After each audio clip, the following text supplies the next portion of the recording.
Hey everyone, Digital Scriptorium here, and today I want to show off how to install Fedora Linux 42 workstation step by step from start to finish. This guide is intended as a general use case installation of the operating system. I'm going to show off system requirements, how to create the bootable media, installing the operating system, and then giving a general rundown of the operating system itself. I won't be going into specific application usage as that is outside of the scope of my guide today. All of the links I show off I will include in the description below so you can easily find them if need be. One disclaimer I just want to mention is a warning that this is an operating system install guide where I completely remove the previous operating system. As is with any operating system, you might run into unforeseen issues. So you have to go into this with an open mind that issues might spring up. Worst case, you can always attempt to install a different operating system back on. If you need help, I have many different Windows and Linux guides to accomplish this. Before I begin, I also just want to mention that if you are feeling generous, to think about donating to support my channel on either Ko-Fi or Patreon. Every bit goes back into making new guides. Alright, with all that said, let's dive in. Alright, so first thing, let's talk about the system requirements for Fedora 42. Now they do break this down nicely, so you have the minimum system configuration, which is looking for a 2 GHz dual core processor or faster, 2 GB of system memory, aka system RAM, and then 15 GB of unallocated drive space, which these should all be relatively easy to get to these days. But if we scroll down, and one thing to note is that there is also a low memory installation that if you needed this with these kinds of restrictions, feel free to read through this note if you don't have the amount of system memory needed. So if you scroll down, so there's the recommended system configurations. So this is looking for a 2 GHz quad-core processor, 4 GB of system memory, aka system RAM, 20 gigs of unallocated drive space. And for the most part, this is still relatively easy to match these days, but you may have a machine that is potentially circa 2018 or older, where dual-core processors, for laptops at least, were more the norm at the time. Performance should be still relatively decent. And then there's the display resolution, which they're looking for a 1024 by 768 screen resolution, which this should be pretty easy to match, as most screens are generally well above this day and age. And the video hardware minimum requirements are very low. This is definitely some pretty old hardware that they're referencing here, so this should generally be no problem for most people.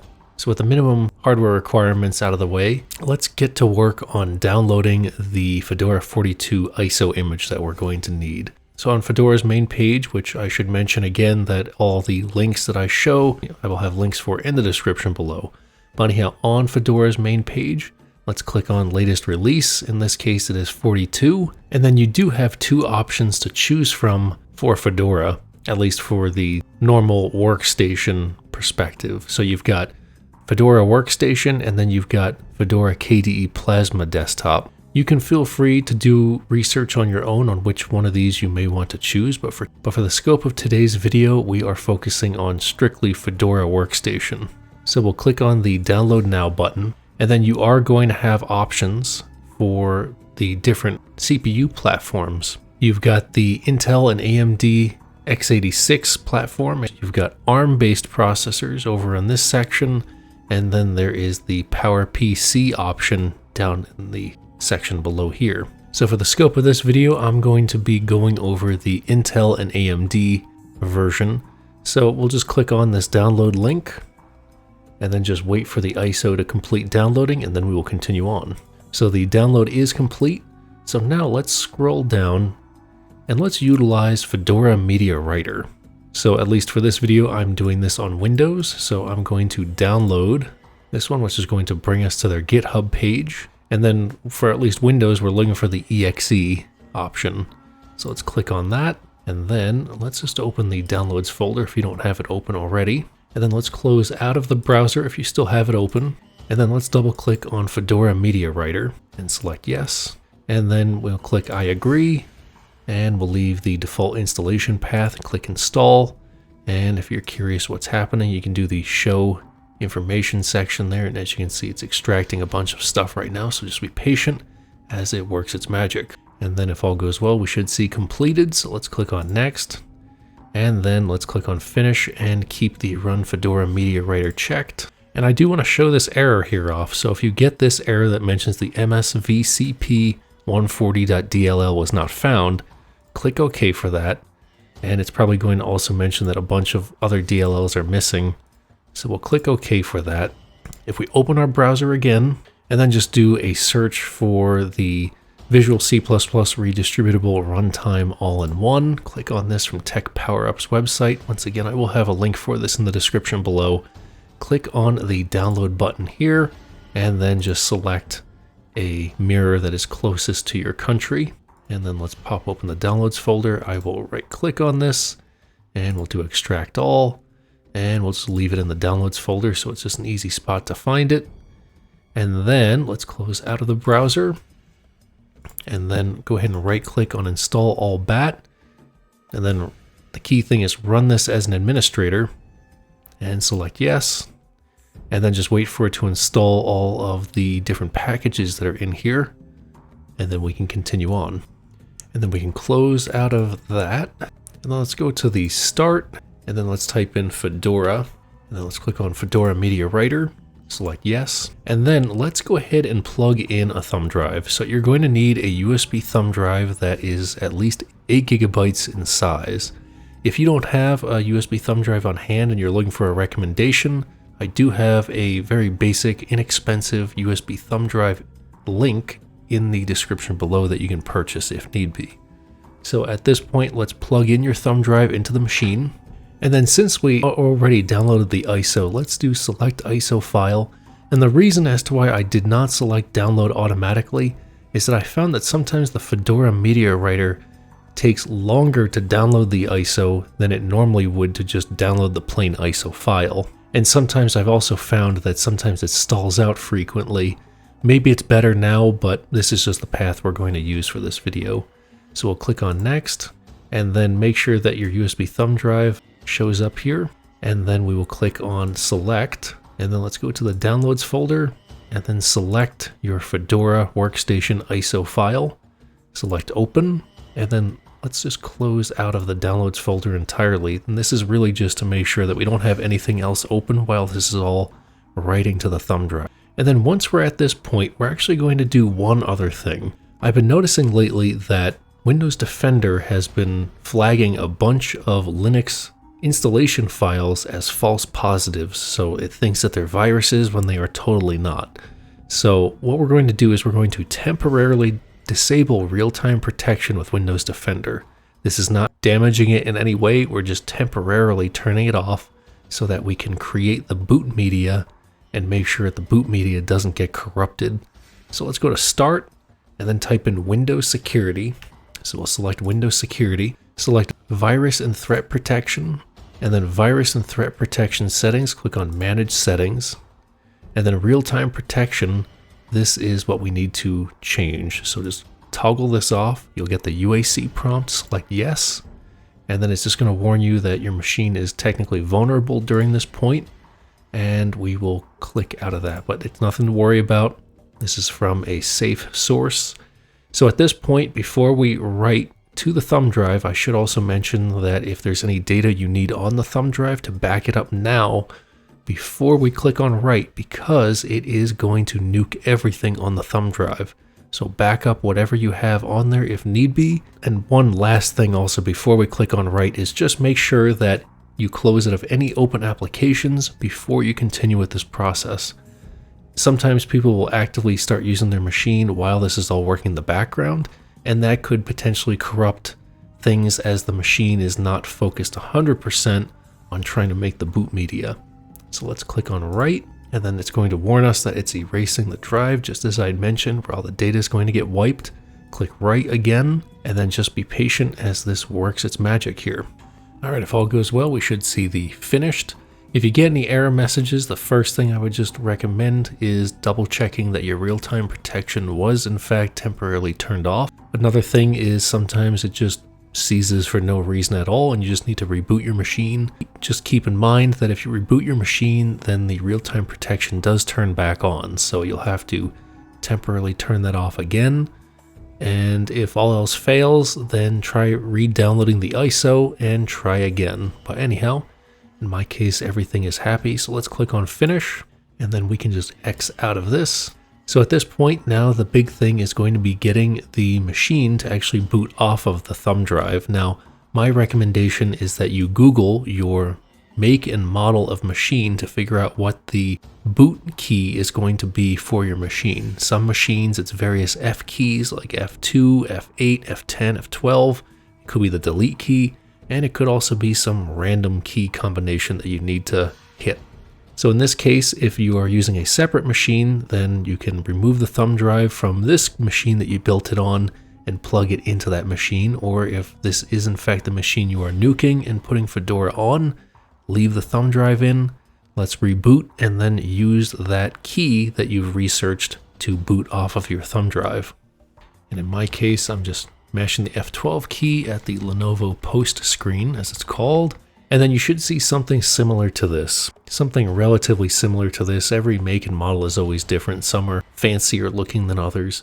But the key thing that we're looking for here is going to be something in reference to a USB HDD or hard disk drive. It could say USB thumb drive. It could say USB CD drive, because the machine may actually think it's a virtual drive. But really, if you look for the manufacturer of the flash drive, and in this case it actually even says flash drive, then that's pretty easy to follow along for what we need. So in my case, I'm going to use the down arrow keys. I'm going to select the thumb drive and we'll hit enter.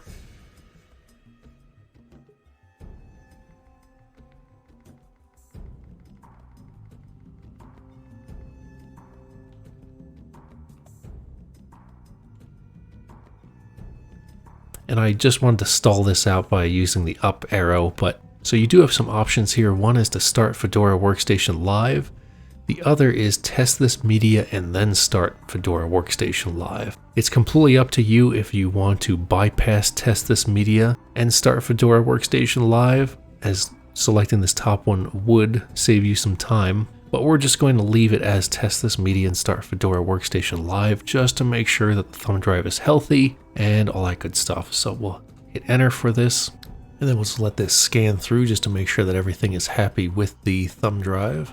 And thankfully everything hit 100%, so now we are moving on. If the thumb drive does error out, then I would recommend trying to recreate the boot media on it, but it could also be the thumb drive is starting to have issues. So if you redo the boot media portion and then try it again and it still fails, I would just try an entirely different thumb drive just to make sure that everything's going to be happy. Alright, so just to mention that it actually boots into what's known as a live CD or a live environment, and so it allows you to basically take the operating system for a spin without actually installing it. Now the downside to it is that there is a performance hit that you do have, and anything you do save on here or configure is going to just get wiped when you reboot. So that's why the recommendation is to just install Fedora and dive in. Now one thing I also want to mention is that if possible, try to have your machine plugged into a network cable. Once again, if possible, not all machines these days have Ethernet ports on them. If you have to install this over wireless and Ethernet is not an option, if you go up to the top right, click on this section, and then you will have hopefully a Wi-Fi section that you can choose. You can click in here and it will show all your SSIDs or wireless networks you can connect to. I'll have this partially blurred out in my video, but connect to your wireless before you continue on with the installation process. This way it can pull any updates or anything like that that it may need to make the install process happier and smoother.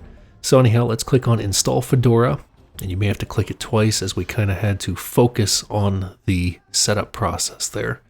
And then just be patient as it begins to load up for us now. This is of course completely dependent on how fast your USB thumb drive is and how fast the USB port is that it's plugged into. So the first thing we will be met with is going to be the language selection screen. One thing you'll actually notice up here, which is a little difficult to see, is that there is actually a search feature that you can search for the language that you need to select. You can also change up your keyboard type if need be. Mine looks fine for where I am, but you can always click change system keyboard layout. and it will give you these options that you can change up things.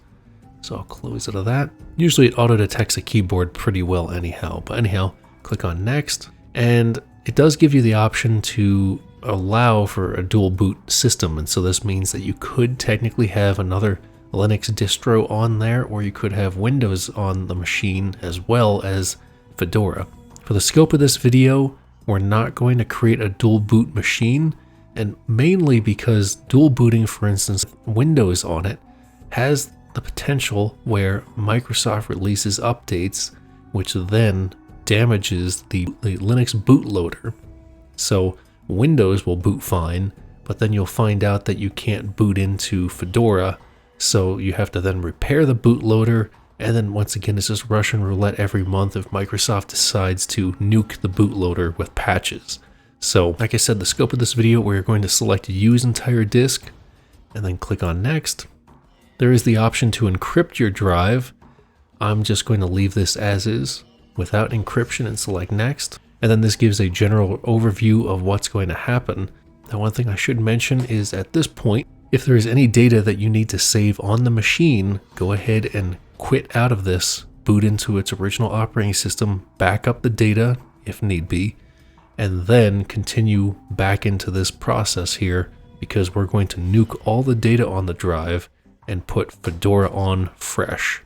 So I'm going to click I understand that all existing data will be erased, select erase data and install, and then just be patient as it works its magic here. It could take some time, especially sometimes in the software installation step. It could hang at certain percentages for what seems like a long period of time, but just be patient as it works its magic. Alright, if all goes well, we should see the successfully installed section here. If for some reason you do get an error, then I would just recommend just rebooting the machine, try again, and if you still get an error, then I would recommend redoing the boot media. And unfortunately, if you do get another error, then it may be worth trying to just double check that everything is healthy with the computer. For instance, that the RAM is good, the hard drive hasn't gone south on it, that kind of stuff. So anyhow, since we have successfully installed it, let's click on exit to live desktop. And then my recommendation is let's shut the machine down and then pull the thumb drive from it and then turn it back on. This way we don't accidentally have it boot back into the live environment. So we will use the top right corner, select that, and then select this little power button, select this, and then click power off. And then click on power off, and then just wait for it to shut down. Like I said, pull the thumb drive once it is turned off, and then turn it back on once the thumb drive has been removed. Alright, the thumb drive has been pulled, and I turned the machine back on, so now we'll wait for it to boot into Fedora. And then just be patient as it loads here. So now this is the sub setup, as I'll call it. So once again, you can change your language at this screen. You can also search for your language. Mine looks fine. I'll click on next. It'll give you an option for keyboards. You can also search for keyboards if you wanted to. Mine looks fine. I'll click on next. And then if you needed to connect up to wireless, then it's going to give you the option to do so, and it's going to show you your wireless networks that are within range if you have, of course, wireless on your machine. I'll have this partially blurred out in the video, but this is the option to choose, and I would recommend that if you are strictly on wireless to connect now so that things will be happy as it continues on the process. I'm going to click skip because mine is hardwired. You're going to be met with two options for privacy, and one is location services. I'm going to leave mine on. It's completely up to you if you want to leave it on. There's also the automatic problem reporting. Once again, another option if you wanted to turn it off or turn it on. I'll just leave mine on. I'm perfectly fine with it. We'll click next, and then it's going to ask you for your time zone. If you do click on the map, then it will set your time zone to that specific time zone. You can also search cities if you wanted to, but it's just easy enough to just click on the general area of the map and it will give you your time zone that you want. Click on next once that has been set. So there's the third-party repositories option. Now this can be a little confusing because the question is it actually stating that it does actually have the third-party repositories enabled? Well, that's actually not the case. If you see it blue and it says enable third-party repositories, it means that it is currently disabled. You have to click it, And then when it says disable third-party repositories, that means that it's actually technically enabled. So that's a step that confuses a lot of people. So that's how you enable it. So if it looks like this, it means that the third-party repositories are now enabled. If you didn't want them enabled, just make sure it shows the blue option and not the gray option. So gray option means it's enabled, blue means it is disabled. So we'll click on next and then type in your full name. And then I'm just going to shrink my name down just to digital. And it does give you the option for an enterprise login if you were setting this up on a domain. It also gives you the option to change your avatar if you wanted to. I'll choose the volcano because that looks snazzy. So this all looks good. Click on next and then go ahead and type in a password for your account. Now I'm setting a very weak password. However, I would recommend you set something very strong, so something that is complex, has decent length to it, and it'll have this little kind of meter down below. So ideally get your meter as close to the right hand side as possible. So with the password set, let's click on next. And then it should say all done. Fedora Linux is ready to be used. We can click on start using Fedora Linux. And then you may get this pop-up saying welcome to Fedora Linux, and it's going to basically say, do you want to take the tour or skip? We're going to click on skip for now. So at this point, Fedora is installed, so you're good on that front. If you want to continue watching, I'm going to do a general overview of the operating system. It's not going to be anything advanced going into super deep detail into stuff, but at least going over basic sections and things like that. So let's begin with it. So by default, we are kind of zoomed out, and this is kind of what we'll call the desktop mode. And this is where you can see that there's actually two desktops that you're seeing kind of here. The one that's in the center, this is our primary desktop, and then there is actually another desktop over to the right. So if you click on that, it will bring you over to this desktop. So you can have different apps open between the two desktops. You can have different files stashed on the desktop if you wanted to between the two desktops. There's also a search feature up at the top that you can search between these desktops. But anyhow, let's click on the primary desktop so it'll zoom us in. And one thing I'm going to do is I'm actually going to right click on the background. I'm going to go to display settings, and then I'm just going to change my display resolution because my capture device hasn't auto detected what it should be. I'm just going to set it to 1080, hit apply, and we'll go into more detail kind of in that section in a little bit here. This should at least make this look crisper. So in the top right corner, let's start with that. So just as I showed off previously, this is where the start button is and also where like your network options are going to be. But let's go into this with a little bit more detail. So once again, you have your power options here. So you can suspend, you can restart, you can power off, and you can log out. There is the lock button. So if you click the lock button, it will lock the machine.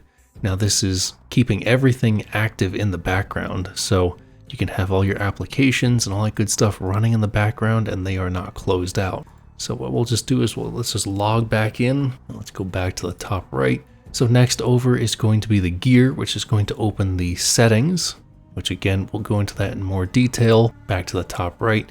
Next up is going to be kind of this screenshot utility. So by default, it's set to just take a screenshot, and you can adjust the cropping tool here for what you wanted to screenshot. There's also a way to select screens. There's also an option to record the screen, and you can click the little record button and it will record the screen, or it will record just the selection that you have here. So we'll close out of this, back to the top right. So next up is going to be the volume adjuster here for your sound. And then below that, if you have a wired network on your machine, it will show a wired option, and you can turn it off. You can go to wired settings if you wanted to. And then if you have a wireless card, then you would have a Wi-Fi option. And you can choose the little arrow, and it's going to show you all of the wireless networks that are within range. Once again, this is going to be slightly blurred out. And then there's also an all networks option that you can choose in the bottom. Next up is going to be the power mode option. So if you click on this, you will have 3 different power modes to select. By default, balanced is turned on, but there is a performance mode, which basically means that the machine's going to use up the most amount of power, but you're going to have the most amount of performance out of the machine by default. And then there's also the power saver mode. Balanced is basically going to drift you automatically between these options depending on what is actually needed. So if your machine feels it needs a lot of performance, it's going to dip more into the performance mode. If you're not really doing a whole lot, maybe you're just web browsing, then it may dip into the power saver mode. So my recommendation is just leave this on balanced. You also have the power settings option that you can choose down there. Next up is going to be the light mode option, which is going to change the blues on the color palette on the screen. And then you also have a option for your light and dark styles. So there's the dark style and here's the light style. It's a little more prominent once you get into like the settings and different windows and stuff like that, where it will go from being a white background to a dark background. I'm going to leave this on the dark style because I feel that's the best for my eyes, but once again, completely optional how you want to choose it. And certain wallpapers also are designed to go into a light mode and a dark mode. As you saw, this changed. Anyhow, moving on, in the middle section is going to be your calendar, and then there's also a notification section, which for instance, we actually have updates that we need to run, which we're going to kick off as soon as we get through this section. So once again, if you have any notifications, they will show up in here, just like the update notification has popped up. You're going to have today events. If you marked anything down, you'll have add world clocks and select weather location. You can clear the notifications on the left, and you can also set a do not disturb. Since we have updates are ready to install, let's prioritize that right now. So I'm going to click on that. And so you can take a look at all of the different apps and what's actually going to get updated. So for instance, you can see that Firefox is going to jump from 136.0.3 to 137. And then you'll also see different applications, and you can scroll down. It's going to show all the applications that have updates currently. So I'm going to click on restart and update. And then it's going to say install pending software updates. We'll click restart and then just be patient as it restarts and works its magic. And then it's mentioning it's installing updates. Do not turn off your computer. So just be patient. And then it most likely will reboot once, and then it should come back up for us. All right, let's log back in. And now that we're logged back in, let's continue on. So once again, let's click into the desktop, and then we just got the notification that the updates were installed. We can just close out of that. So next up is going to be the top left corner. So by clicking this is actually what kind of zooms you out, and this is where you can see your system tray down here that you can choose from. So let's start on the left. So by default, Fedora comes with Firefox as your default browser. Let's just quickly set this up. So if you have anything to import from your previous browser, you could do so. I'm just going to uncheck that, save and continue. You can personalize it with extensions. I'm just going to click skip this step. Sync your data across devices. If you wanted to sign up or sign in, go for it. Start browsing. And then here we are. And I'll double click into the bar at the top. So here it is, everything you expect out of a general use browser. I'm not going to go into detail on Firefox as a whole, but once again, it gives you everything you need. URL field, all that good stuff that you can search websites and what have you. I'm going to click the close button. Let's zoom out again. And then to the right of Firefox is going to be your calendar. So this is a big giant calendar that you can choose from, and you can toggle weeks, you can toggle months, you can click once on a day, you can set events and all that good stuff. So that's the general stuff behind that. And then let's take a look at the files, or the filing cabinet. So this is where all of your file directories are hanging out. So for instance, home is your profile. So if you had multiple profiles or logins on this machine, each one is going to be different, and it's going to have data saved in different spots. So what I mean is that each profile's desktop is separate from the other one, if that makes sense. There's the recent section, which if you opened any recent files, they would show up here. There's the starred section, which basically means like favorited files. There's the network section, which shows general machines that might be on your network. You can also punch in an IP address or host name, and you can connect to that device potentially. There's the trash, so if you had anything in here, then it would also give you the option to empty your trash. There's documents, there's music, there's pictures, there's videos and downloads. One thing just to show is if I hover over one of these, it actually shows the absolute path of it, at least in the profile. So for instance, this one is in home, digital downloads. There is also a magnifying glass up here that if you wanted to search for any files, you could do that. And then if you hit this little line icons here, it does give you options for all sorts of stuff here. And there's also ways of sorting how you want to view things. So A to Z, Z to A, last modified, first modified, size, type, show hidden files. You can also adjust columns if you wanted to. And there's also icon sizes that you can increase or decrease the size by zooming in, zooming out. So we'll close out of that. And then next up is going to be software. So this is the kind of software center. So this is where you can download applications in this little software center. There's all sorts of good options you can choose in here without having to manually search the internet to download them potentially. And then there's an explore option. There's the installed apps portion, which shows you all of the installed apps on the machine, and you can scroll up and down in this to take a peek at things. There's updates, which is what we basically saw before. And since we already updated, there are no updates, but if you wanted to, in the top left, there's the little refresh or check for updates option. You can toggle that so it scans for updates. Everything's up to date. That looks perfect. And we'll close out of that. Going back to our system tray. Next up on the right is text editor. So this is just everything you expect out of a basic text editor. You can type in stuff and all that good stuff. You can also click the open and it gives you a search document feature. And you can also select this to open a new document. And you can also open up new tabs. So if you click that little plus icon, it will open up a new tab. The little eye icon is kind of an info or document properties you can take a peek at. There's a menu that you can take a look at, which gives you a bunch of different options.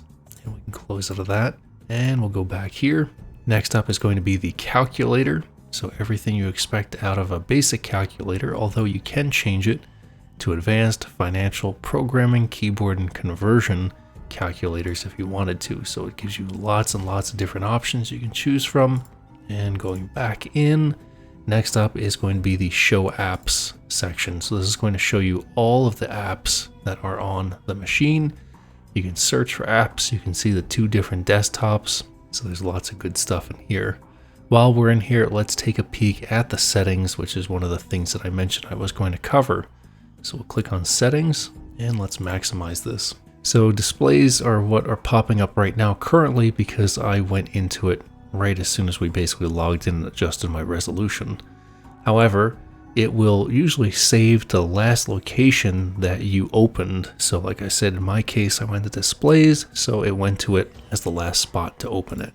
So starting at the very top, there is the magnifying glass, so you can search for settings in here. Right below that's going to be the Wi-Fi. So this is going to give you the option again to choose wireless networks that are within range. Once again, it's going to be slightly blurred out. And once again, this is only going to show up, or at least this section is only going to show up if you have a wireless card in your device. There's also options to connect to hidden networks, turn on Wi-Fi hotspots, and you can toggle it on and off with this button here. Next up is going to be network. So if you have a network card or Ethernet port on your machine, then it's going to give you these options here. This is some pretty generic stuff that you can play around with. If you actually had a Bluetooth controller on your machine, I don't, then it would show up here. And also I forgot to mention that if you have a Bluetooth controller, I believe it shows up in this blank spot, or it will kind of shuffle around and you'll have Bluetooth in there as an option. Anyhow, below that is displays. So once again, that's where I adjusted my display options, but you can change the orientation of your monitors. You can adjust the resolution, the refresh rate if need be. You can adjust the scaling, and you can also adjust night light options. Below that's going to be sound. So at the very top is going to be output, aka your speakers. And then input is going to be if you have a microphone. You can adjust volume levels and alert sounds. Below that's going to be power. So you are going to see the power modes as we discussed earlier at the top. There is the power saving options such as screen blanking and then how long it takes for it to blank. So you can adjust these if you wanted to. One option that a lot of people like to do is if you have a desktop, for instance, and it doesn't have a battery on it, then you can turn automatic suspend off so that it's not going to go to sleep when it's idle. So like I said, this is kind of the recommendation if you have a desktop, or maybe you want it to go to sleep when it goes idle. But once again complete optional. And then at the bottom is going to be the power button behavior. So by default it's set to suspend, but you could select power off or do nothing. Anyhow, below that's going to be multitasking. So this is where you can adjust all sorts of multitasking features, multi-monitor stuff, all that good stuff. Feel free to research and configure it how you want it. Next up is going to be appearance. So you've got the default light mode and then the dark mode that I set it to. And there's also accent colors that you can change up, and as you can see it's changing the accent colors to what I set it to. I'll just leave mine on orange there since I set it. You can change your desktop wallpaper if you wanted to in this section. You can also add a picture if you wanted to. Below that is apps. So here are all the apps, and each one is going to be slightly different as you click into it. For instance, if you click on the clocks, it may have different options in comparison to Firefox, for instance, or disks. Again, as you can see, they slightly change, so there's different options within each app. Below that's going to be notifications, so you have your do not disturb options, lock screen notifications, and then apps that are set to notify you are set here. Below that's going to be searching, so it's basically allowing you to search, and all of these are toggled on and allowing you to have app search on, and search locations you can adjust. Below that's going to be online accounts. So if you have any of these online accounts, you can feel free to add them to the machine if you wanted to. Next up is sharing. So for one, this is going to be a spot where you can actually change your machine's name, which I'll go over this in a little bit. But if you wanted to change it, you can change it here. By default, this is the name that it gives your machine. So I do recommend you do change this just to something unique, just to make it a little easier to identify potentially on your network if need be. There's file sharing options, media sharing options, and then below that is well-being. So this is where it's got all sorts of stuff that you can alter, screen time limits, things like that. Below that's going to be mouse and touchpad. You can adjust your mouse and touchpad configurations here, and you can also test the setting if you wanted to.